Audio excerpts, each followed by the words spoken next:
ये देखिए हमारा 1 केजी दूध है, अच्छी तरह से गर्म हो गया। इसमें हम ये नींबू का सर डाल रहे हैं, आधी चम्मच।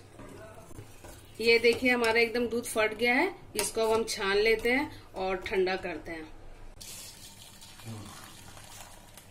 ये देखिए हम इसको इस तरह से चलनी में छान लेंगे। आप कोई मलमल के कपड़ा में भी बांध के इसको रख सकते हैं, और अगर इसमें छान रहे हो तो ऐसा हल्का हल्का इसको प्रेस कर दीजिए और ठंडा होने तक इसको इसी तरह से रहने दीजिए। एकदम बिल्कुल ठंडा होगा, फिर इससे हम आगे बनाएंगे। ये देखिए हमारा एकदम अच्छी तरह से ठंडा हो गया, और इसको अब हम मैश करेंगे। तो मैश करने के पहले हम इसमें चॉकलेट संदेश बना रहे हैं, तो हम ये वाला कोको पाउडर ले रहे हैं। इसमें हम आधी चम्मच लेंगे, और 1 चम्मच के करीब पीसी हुई चीनी लेंगे, और इसे खूब अच्छी तरह से इसको ऐसे ऐसे करके मथ लेंगे, जिससे कि इसका बॉल बन जाएगा फिर अच्छी तरह।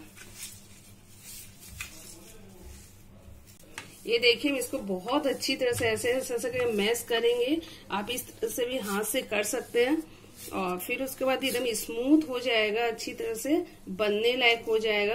तब हम इसको थोड़ा सा कढ़ाई में चलाएंगे। ये हमारा कढ़ाई गर्म हो गया है, अब हम इसमें इसको डालेंगे। इसे हम 1 मिनट तक अच्छी तरह से इस तरह से चला लेंगे। ये देखिए हमारा 1 मिनट हो गया, और अच्छी तरह से ये भुनना था भून गया। इसे अब हम प्लेट में निकाल लेते हैं। अब हम इसे ठंडा होने के लिए छोड़ रहे हैं, जब तक हम इसके लिए चॉकलेट मेल्ट करते हैं। ये वाली चॉकलेट हमने लिया हुआ है डार्क कंपाउंड। इसको हमने डबल बॉयलर में थोड़ा सा चॉकलेट को काट के डाल दिए, जिससे ये मेल्ट होगा। फिर उसके बाद हम इसको बॉल के अंदर डिप करेंगे। अब हम इससे अपना छोटा छोटा बॉल बना लेंगे, गोल गोल इस तरह से। ये देखिए हमारा बॉल एकदम बनके तैयार है। इसको हम अपने ये चॉकलेट वाला में डिप कर लेंगे।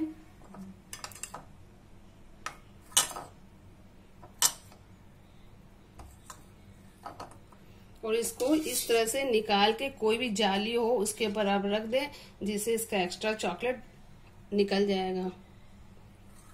इसी तरह से आप जितने भी बॉल बनाएं, और आप इसी तरह से सारे चॉकलेट उससे डिप करें, और फिर उसके बाद उलट पुलट के भी अब इसको आप इस तरह से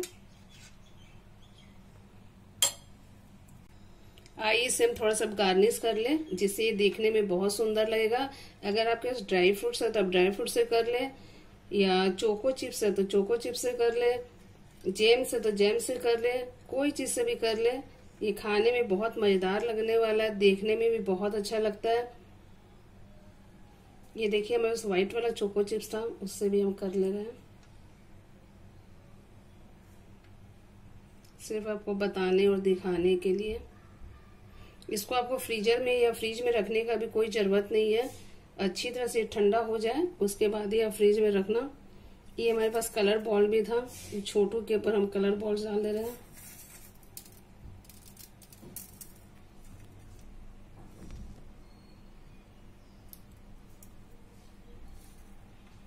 के हमारा हो गया है तैयार। अगर पसंद आए तो लाइक करें, शेयर करें and subscribe to Rewind kitchen.